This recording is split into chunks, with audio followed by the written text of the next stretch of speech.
Сау саламатсыздар ма, қымбатты достар. Бүгін жұма, қасиетті жұма қабыл болсын. Сіздермен сондай қуанышты күйде бөліскім келіп отыр. Менің де қолыма осы халифа Алтай атамыздың Құрани кәрімі алдым. Құрани кәрімін. Және де осыны біраз оқып сіздерге бөліскім келіп отыр. Құрани кәрім қазақша мағына және түсінігі деп жазылған. Қарасаңыздар. Және де бұның ішінде мынандай жазу бар. Алла тағаланың көмегі және икемдеуімен осы Құрани шәріфтің қазақша аудармасы Сауд Арабиясының уақыфтар министрлігі бойынша хижри 1412, милады 1991 жылында басылды дейді. Және де Құран кәрім қазақша мағанасы және түсінігі аударған халифа Алтай атамыз, өңдеуші Дәлелхан Жаналтай, редакциялаған Әбдурахим Алтай.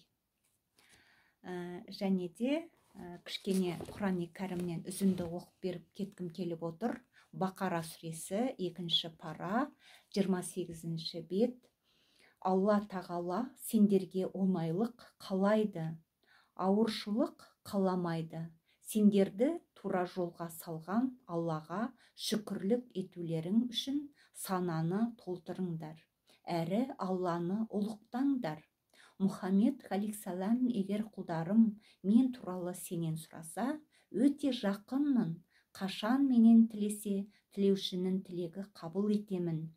Ендеше олар да әмірімді қабыл етсін және маған сенсін. Әрине тура жол тапқан болар еді деп жазылған екен. Бақара сүресі 28-ші бет Құрани кәрімде.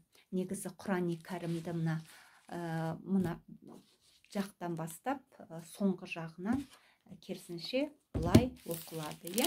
Осылайынан оқимыз. Бисмиллахир-рахманир-рахим. Негізінен осы Құран ең тура жолға бастайды деп жазылған. Толық мақтау әлемдердің рабы, Аллаға тән елшілердің ардақтысы Мұхаммедке, үй ішіне және барлық жолдастарына Алланың игілігі және сәлемі болсын дейді.